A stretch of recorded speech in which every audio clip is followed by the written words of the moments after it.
All right. So tonight we're going to be talking about seek and you shall find.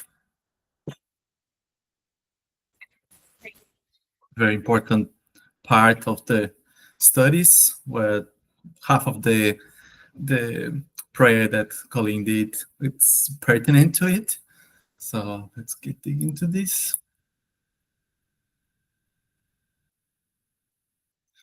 Ask and it shall be given to you. Seek and you shall find. Knock at the door and it shall be opened to you. For whoever asks receives, and whoever seeks finds, and it shall be opened to the one who knocks at the door. So in Matthew, Jesus asks, if your son asks for a bread, will you give him a stone? I don't think so. And if he asks for a fish, will you give him a serpent? Also no. So he mentioned this to emphasize that if we mere mortals wouldn't do that to our children or to our friends or to our loved ones, then God that would be much wiser and better than us wouldn't do that as well. So the idea of seek and you shall find is divided in two parts. The first part is the seek, or the movement, the desire, the wanting to reach the end, the finding, which is reaching the end. So if we truly go after something, you can be sure that we will find the answer. Our friends or spirit friends will help us to get there. It's the principle of law of labor and the law of progress.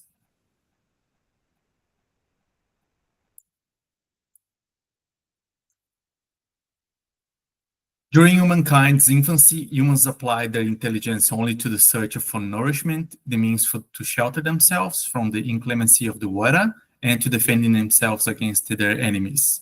We try to survive with whatever means necessary with the environment that we had. But God gave us the aspiration to always get better, to be better. So always trying to improve.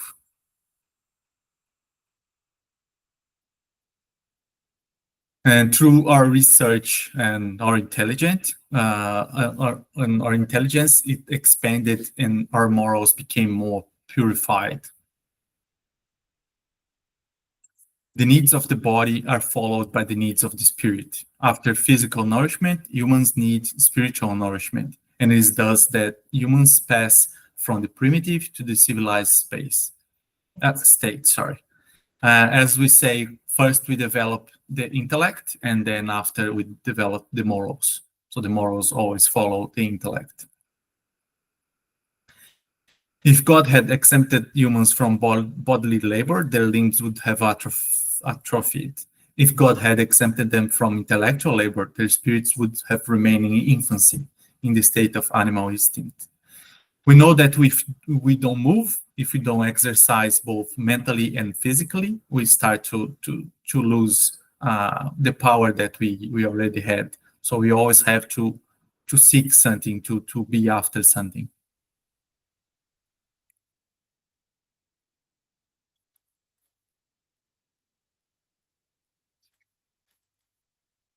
So the need to move, especially handed to us by the spirits when it is time for us or for humankind to advance in something. This something doesn't just appear out of nowhere.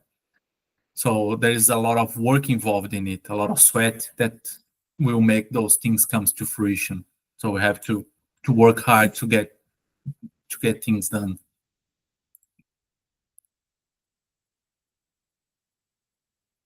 So from the moral point of view, these words of Jesus that we just said means that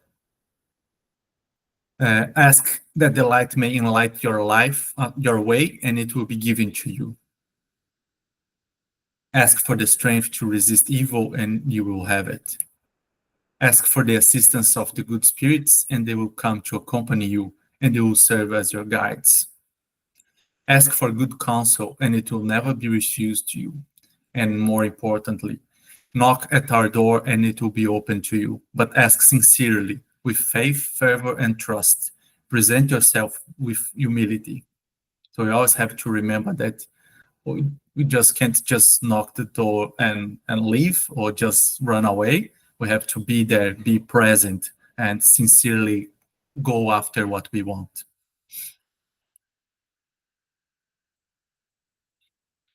So we have to understand that if we lack trust and faith in God and in the assistance that they can provide, I mean, God and the spirits, then this is just knocking. It ends up being just a hope or an afterthought.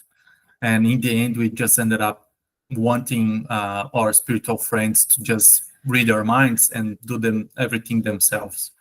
So that's not the idea. We have to, sorry, we have to reach for it. We have to go after what we want, and then this will come to us. This is a little story that they had in here.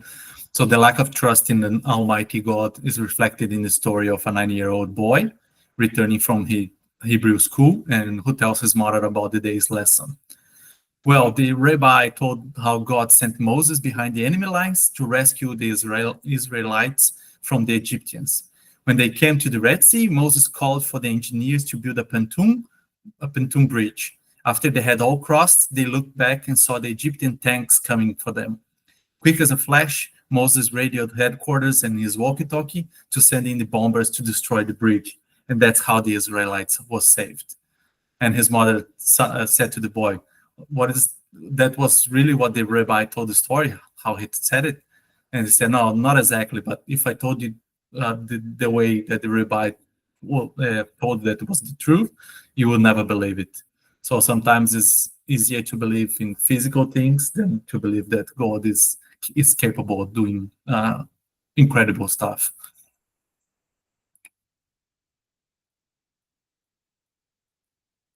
So here they are breaking down knock, the word. We'll start with the K. So keep your faith. The same faith it takes to knock is the same faith required to keep you standing at the door.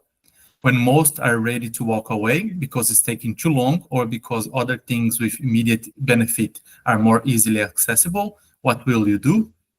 It takes faith to stand and wait, to hold on to a vision that no one else can see but you. You can't just ring the bell and run away. You have to knock and be persistent and wait. Never give in to doubt and fear. It is okay to have doubts and fears. The key here is to not allow those feelings to move you from your position.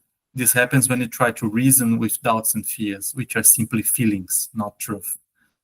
We sometimes are afraid that what we ask is not going to come, that we don't deserve, but we cannot relent. We have to go after it over and over until we get it.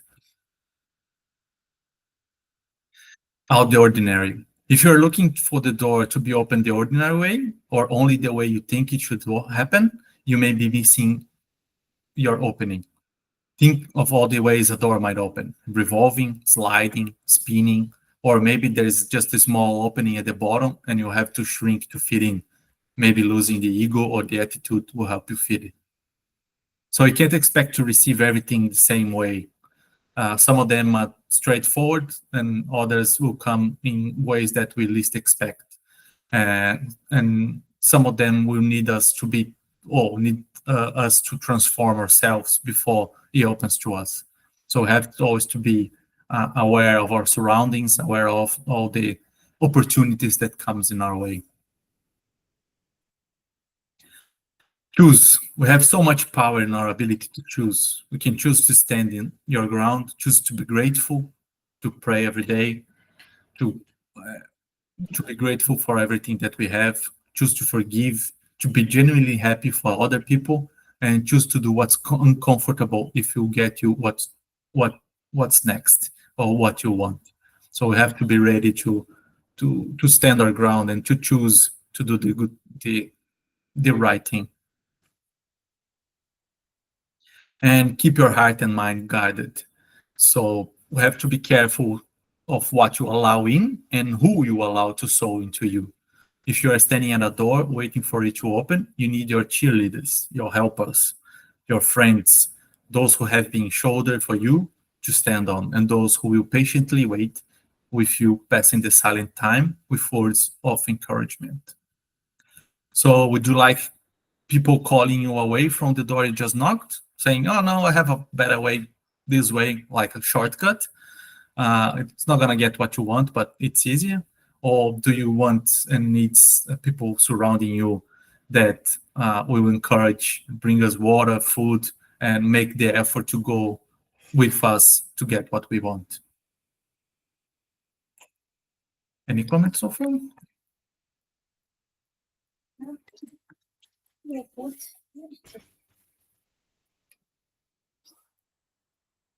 Oh. So if and when a door closes for us, it's not the end of the world. So we don't need to throw ourselves on the ground and cry because we lost the opportunity. Maybe that's was a smaller door that was closing, and it was just further ahead that there was a massive door that will open again for us. So we always have to be vigilant, always to be on the lookout, and don't get uh, left left bed because we missed an opportunity. Always another opportunity will come.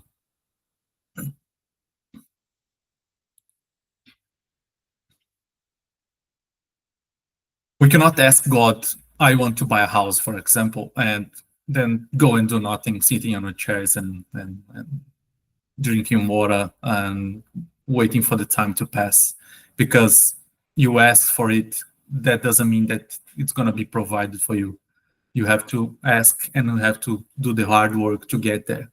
It's not always that simple that you just have to ask. You have to ask with conviction and you have to go after it.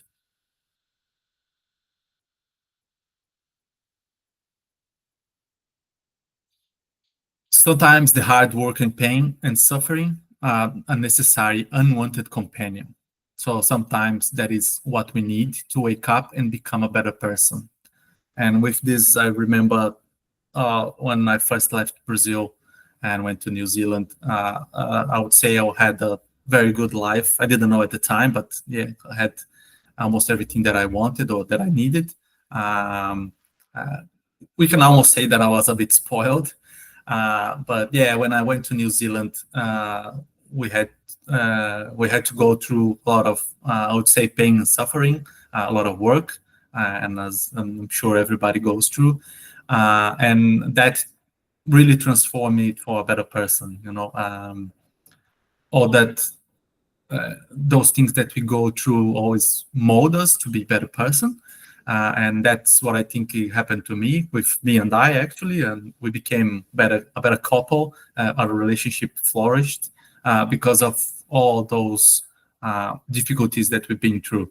So we became more resilient, better person, a better person for the world, I would say. Talk for yourself. Yes, we did. No, say talk about you. Yeah. Say I.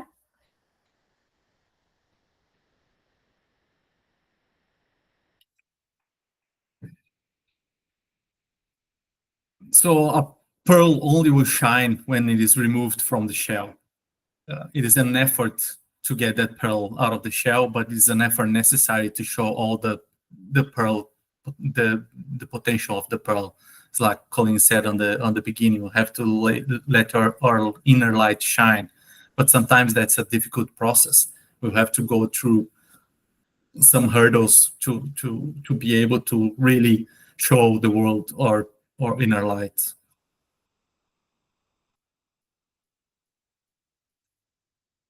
So in a similar way that the pearl needs to be ranged from the oyster, we have to sometimes that have to happen to us. So suffering is bad, but it's not an evil because it offers valuable resources for the acquisition of permanent good. Without pain, humans would still be in the lower stages of their anthropo social psychological development. That was a mouthful. without the necessary balance to successfully navigate the confrontations of the evolutionary process. Which means that if we would feel comfortable just hunting animals and harvesting from the forest, we would never have progressed this far. So that pain and suffering, or that discomfort, I would say, it's always taking us to reach for new heights, or to search for better ways to do things. Aline?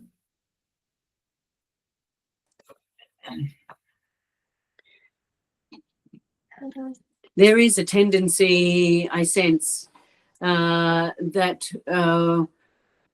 we feel as if we have progressed because we have more knowledge. And yet the First Nations people throughout the world have such a sense of connection to the creation in all its entirety. And so it seems that their lives were unsophisticated, and so intellectually they were not, or psychologically more advanced as we are. And yet there is this deeper sense of knowing, this deeper sense of wisdom that these First Nations people have had since time immemorial. I wonder about the sense of superiority, because we see life as progressing in a lineal kind of way. And yet I do think that we need to address this, because it really is. It seems we become obsessed with reading, with knowledge, and accumulating knowledge and depth of understanding. And yet these First Nations people have connections with the spirit world that supersede our own. For most of us, it is worth considering when we sit in this comparative light. Yes, that is just a comment. Yeah. Yes. I understand. Yeah, we can see that I would say the morals, or our connection with the divine, I don't think it became much more than what was before. Of course, the technology and the intelligence, as you said, increased infinitely. But yeah, I think that part we're still crawling. We are not there yet. So I think that didn't reach the levels that we would like yet. Yes, we seem to have surrounded ourselves with the temptations. And this is when we go back to the Lord's Prayer, or the prayer of Jesus. Lead us not into temptation. It is acknowledging that there are so many distractions that lead us down the garden path, and focusing on the smaller I, the smaller me. Yes.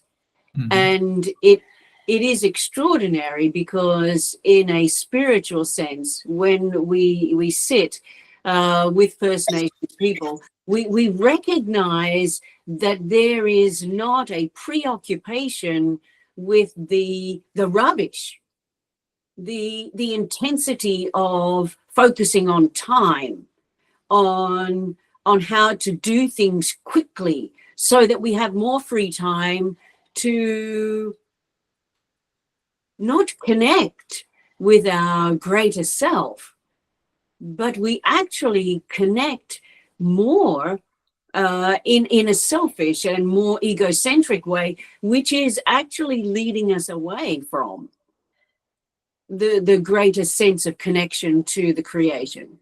Yes. It is interesting. Yes.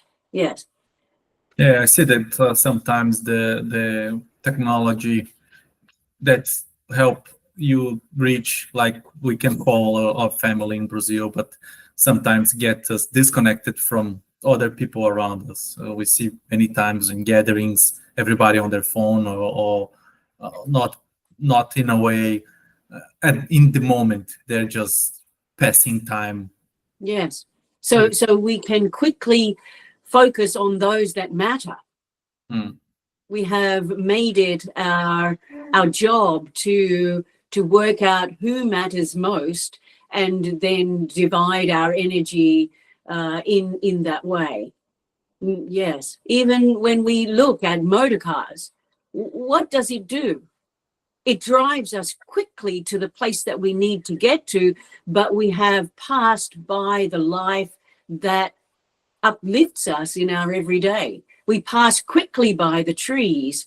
We pass quickly by the animals that give themselves selflessly for our need and our desires. Yes. Yes. I don't see us as expanding in our soul's search for our connection to divine light. I don't see this progression, which is so often spoken about. It often makes us feel better because we are more evolved. But yes, I question this. Jackson? I would say that what we need, in fact, is the old and healthy balance. Not towards one side where and that's where we're going in the future, to the fully spiritual life where we are not prepared to. We are not on that level yet, but we need to develop our intellect so we can understand the importance of those of the spiritual life. So the old and good and healthy balance is what we need. We should not be materialistic, going towards the knowledge by itself and going to the development by itself and to the comfort by itself. But we need to understand how many interaction has been taken for those things to happen, how many people have worked there as well for those things to happen, and then use them and understand them in a good way, so you can in the future understand better the spiritual life, the spiritual values through our developed intellect toward our huge experience, for the experience that humanity is going through one to another, to the schools, to the universities, to the experience. So I would say that it's a balance, as opposed to just sitting in one side or in the other. That's my opinion. Thanks, Jackson. Anyone else would like to say anything? All right, and so we have to make the effort to cross the river, get to row, get into the boat and get to the other side. It's hard, it's challenging, but yeah, it's well worth the trip.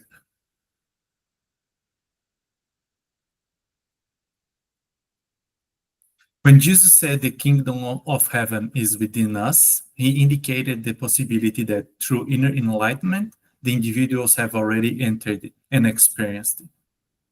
The kingdom of heaven is also a state of mind. We have to find ourselves, and that we have to find it within ourselves.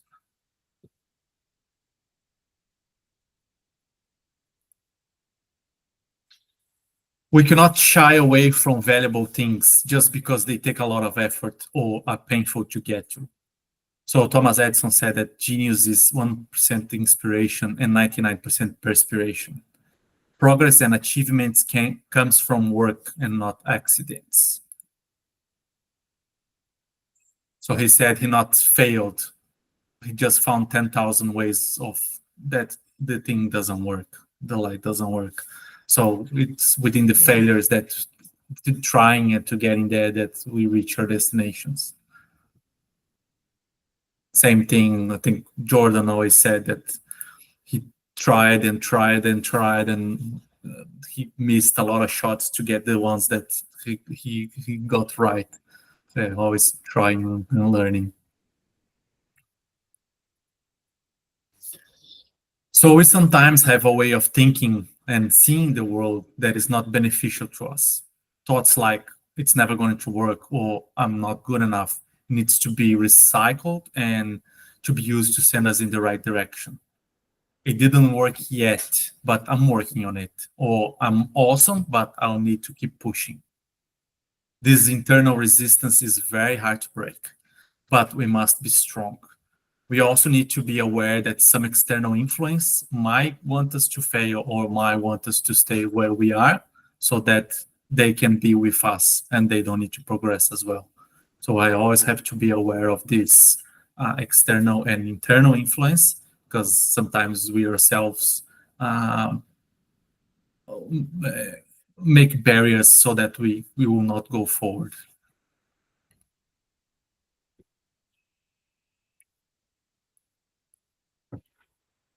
So do we have any other way to see the same situation? Are we limiting ourselves on, or limiting our focus to just that one door and forgetting everything else around us? Maybe that's not the right door for you. Maybe it's the one above, the one behind, the one below.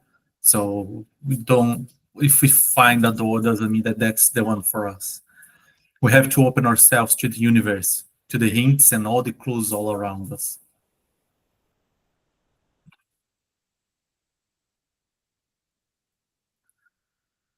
So developing good habits. We need to work on our habits using the efforts we already developed in our daily lives to root out the bad ones and cultivate the good ones.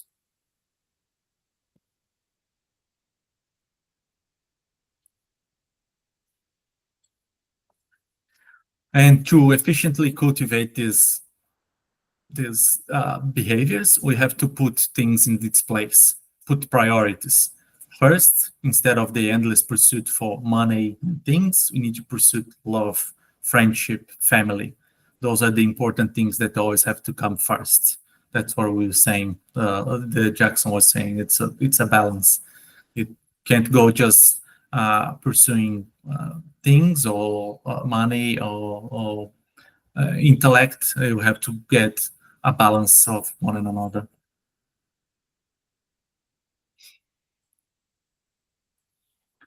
So understanding our potential and purpose requires order, patience, determination, and daily achievement, knowing ourselves.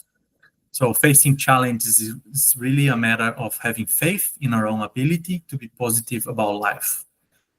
May we never lose sight of this important truth. None of us can be truly great until we put God first and gain knowledge of ourselves. So that's what we already studied, know ourselves and praise God above all things.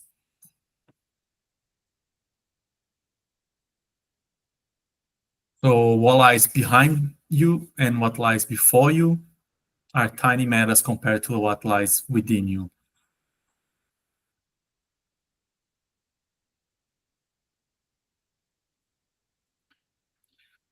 So when someone prays, they open up their psychic fields, which became malleable so as to record the heavenly answers.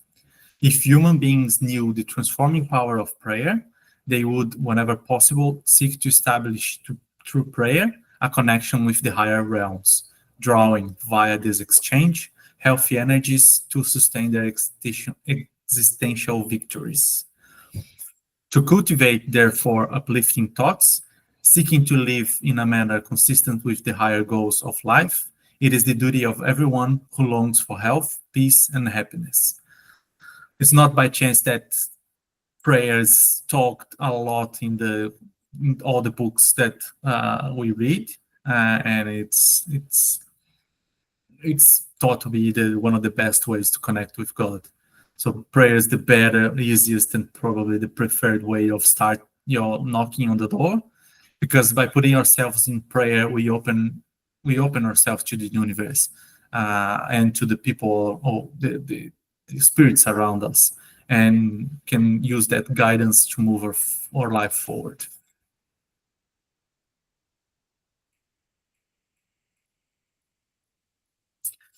Incredible things come our way every day, but we overlook them because we are too busy just looking at the negative situations we may currently be living, or just by ignoring them. As Colin was saying, we are traveling by car and we just fuming at the traffic in front of us instead of looking around and seeing like the beautiful day or the blessed rain that comes our way, or the trees, the animals.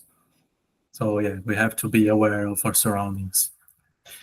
Each new day is a blessed opportunity for spiritual growth and enlightenment. When you open your mind and heart to joy, you can find it everywhere, just by looking up to life, for it is joyful. We have to remember that life it's a good thing, it's beautiful. We just need to look around and perceive that.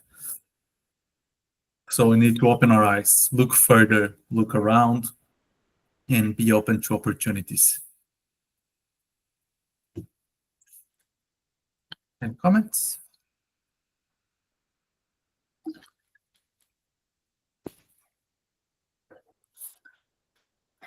So when life gives us 100 reasons to cry, may we show life that we have thousands of reasons to smile. Always when you are down, you think that something is not working, we always have to remember and our life and remember all the good things that we already have, even the ones that we didn't realize yet, that we have to think and see that God was very good to us and gave us this opportunity to be here now, to have these challenges, to have the strength to overcome all those challenges. So we always have to be grateful. And that's it for me.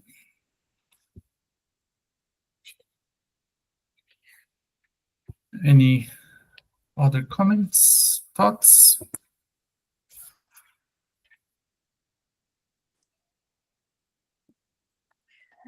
Always something to say or to add, Alex. Yes.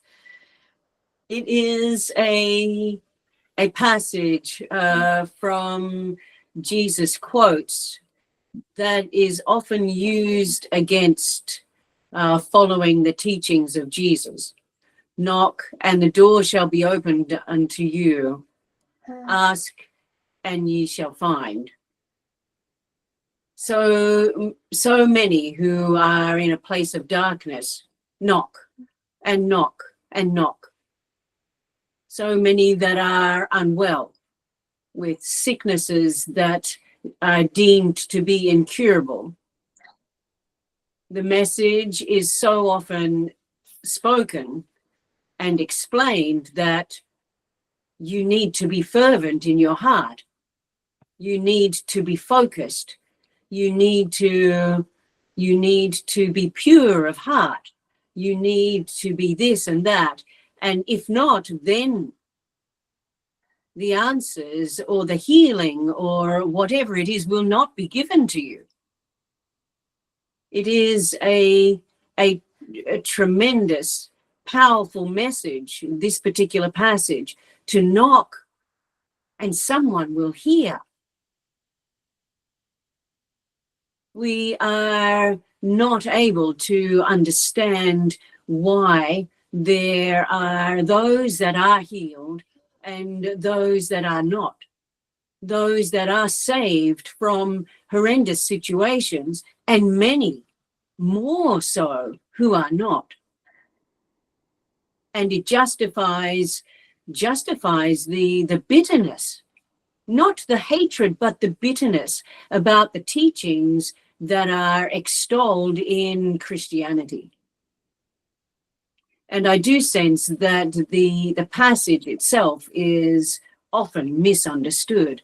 And that is why we chose this week for the picture, the inspirational picture, to knock, not on all those other doors, but to knock on the door that leads you to your own soul, to allow you to connect with your divine light. And therein lies the answer.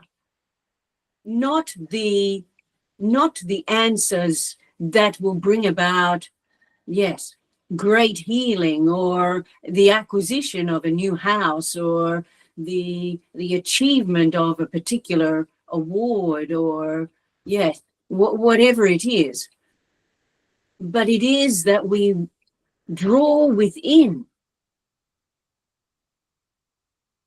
and see that it is all taken care of.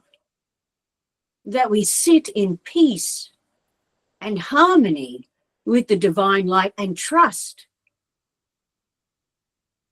And therein, the answers will be given as to what is needed to take place to allow for whatever to transpire. But it is this sense of, oh my God, I need to knock. I need to be healed. I need to find my way. I need a better job. I need to get off this alcohol. It is killing me and my family. So it is this sense of urgency that people say, yes, I have knocked and I have knocked. But what I hear is silence.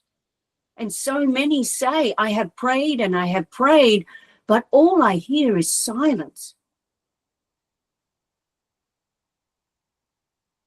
It is a teaching that requires, I think, much more understanding and much more guidance. Yes. There are so many ways in which we can explain to people how better to do it. But in essence, it requires for each of us to stop the asking, to stop and to breathe. In the Aramaic, there is no word for spirit, God the Father, God the Son, God the Holy Spirit. The word Holy Spirit is actually described as breath. To breathe. And to breathe is that which sustains our life. That which generates and regenerates everything within us. Our connection to life and to all that is contained in the breath. It is fascinating because we so often say it, we need to breathe. And yet if we are conscious of what the breath is giving us, and when we breathe to connect with spirit, with all that is, then we cease our need to knock frantically and to sit gently in our breath and to know that all is good. Yes, yes. Yeah, I think another thing that is missed is that sometimes you think that the door will open like straight away or even in this life, and that can be a door that's going to open after you pass to going back to the spirit world. So if you do the effort in here, you can be revitalized or evolve much more rapidly. And when you reach our home, that's the spiritual world. But this is what Joanna de Angelis is saying. It isn't about the spiritual world. The spiritual world is present. Heaven is within us. Yeah. It is not something to be achieved in another life or in the afterlife because there is no death. But the kingdom of heaven is within us and so achievable right now. It can be attained if we breathe, if we stop sounding our fears and our anxieties and what we want, I need, but to sit rather in this gentle space of communion with our greater self. And this is the door. Yes, Yes, this is the door. And Jesus says elsewhere, I am at the door. I am knocking. I am here. If you but open the door. Yes. It is brilliant when we open up our hearts to release the fear and to know that if we, I said it before, when we get up, yes, when we get up in the morning, we are body, mind, and spirit. But when we get up in the morning, we are body and mind, but we leave the spirit in bed. We don't welcome the spirit to become an integral part of who we are, because we have dissected ourselves. We have separated ourselves. And this doesn't exist in the Aramaic. The self is one, body, mind, and spirit together, that which is within and out. Yes. And when we do so, then it is in communion that we greet everything, everyone, every notion.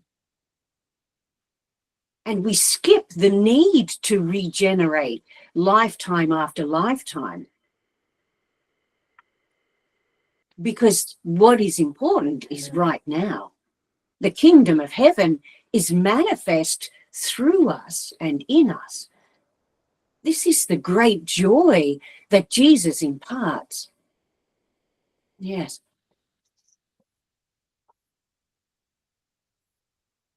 Yes. Thank you, Colin. Very good. Thank you.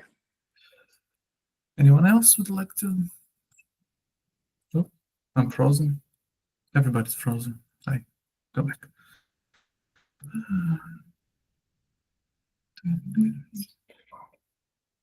Ah, yes, let me start recording.